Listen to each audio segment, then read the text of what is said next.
Good morning, everyone. I am here for Friday burning questions. Now, last week and once a month, I do a large one where I put it out to my social media and to my email and ask you guys what your burning questions are. And it was such a large one that I ran out of time. So I wanted to hop on here today and answer the last couple of questions that you guys had for me. So the first one was from Kate, and Kate said this. How do I figure out what my strengths are? Since being diagnosed with ADHD myself, I have been obsessively researching ADHD for myself and my kids. My entire life, everyone has told me that I suck at everything I try.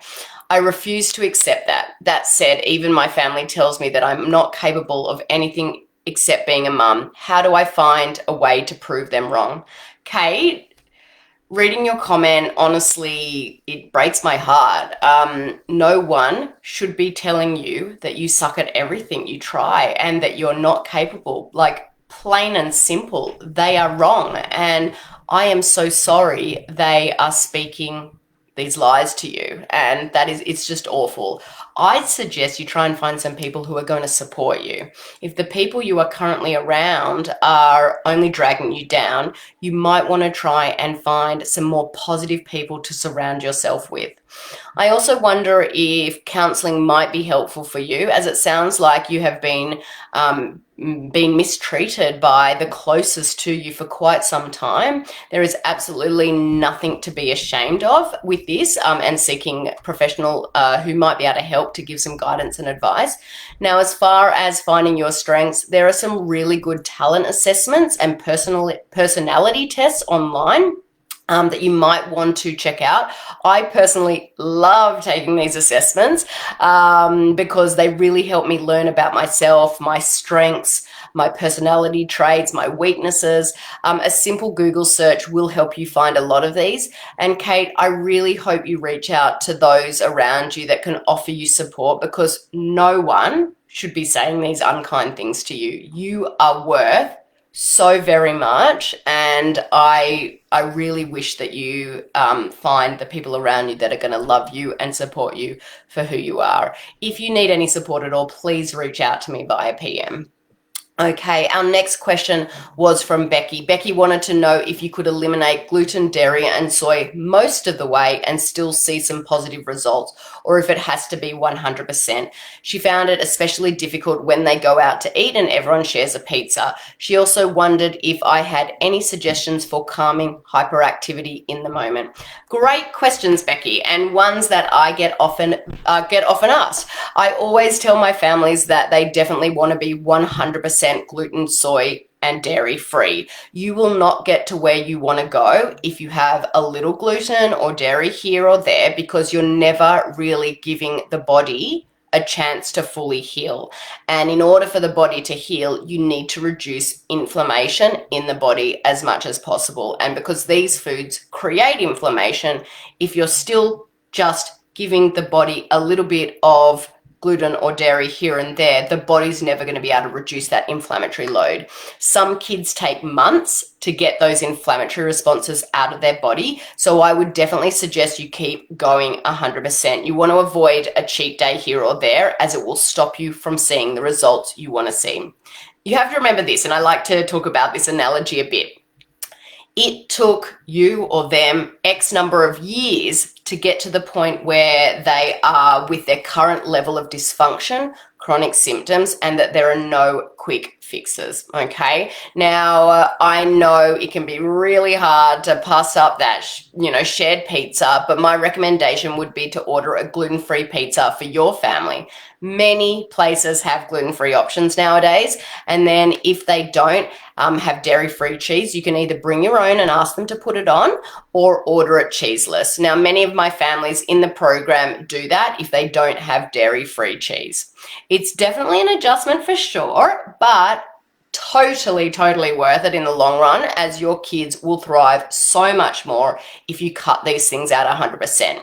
Now, for the second part of your question was tips about calming. First of all, you want to make sure you are giving them plenty of opportunities to get their energy out in a healthy way. Make sure they are getting plenty of exercise, have them jump on a trampoline. An indoor mini trampoline works great for this. If you don't have a large outdoor one, let them play on an exercise ball and give them lots of time outside.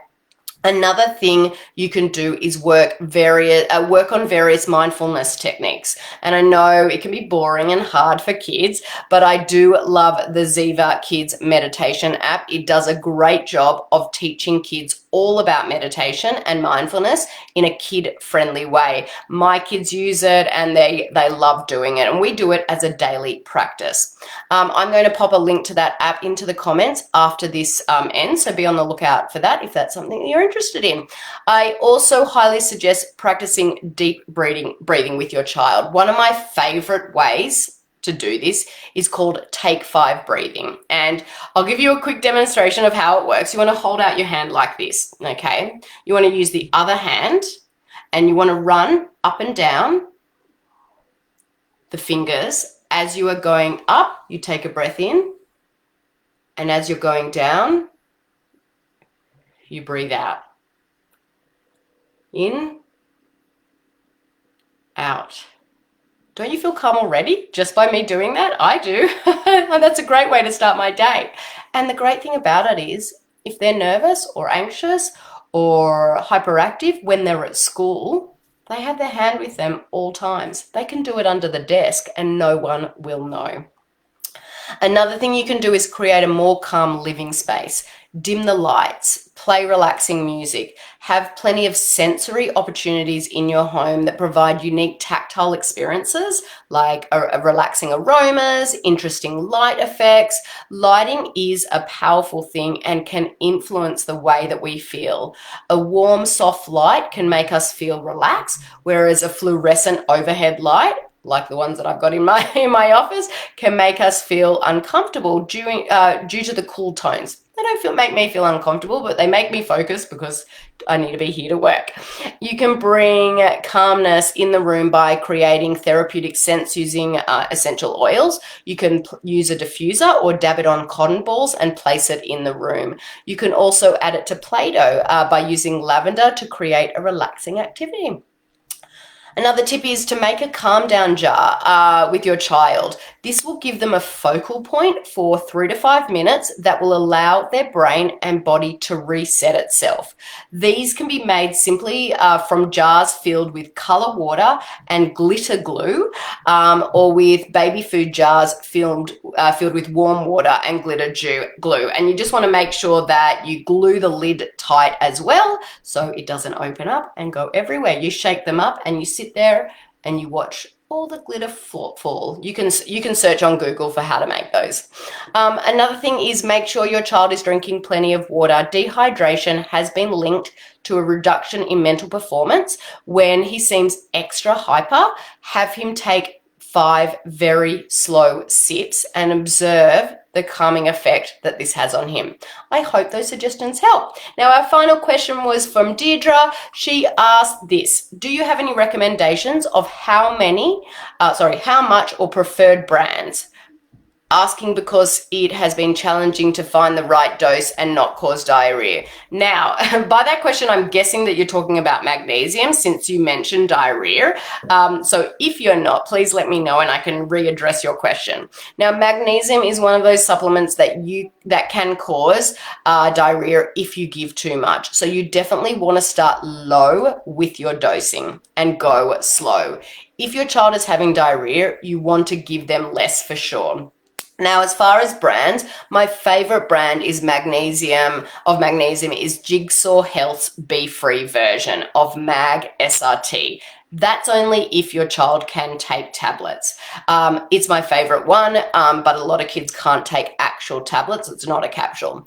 I also like Pure Encapsulation for capsules. They do a magnesium glycinate. Magnesium glycinate is actually can cause less diarrhea.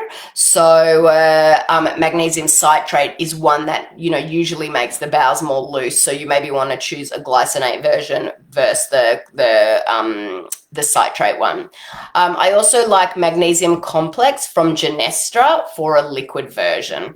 So hopefully that helps. And if you've got any questions or you weren't talking about magnesium, please reach out and let me know. As always, if you have any more questions or want to chat with me directly, totally send me a PM or drop me comments below. But guys, that's it for today. Hope everything, you have a great weekend, and I'll talk to you soon. Take care.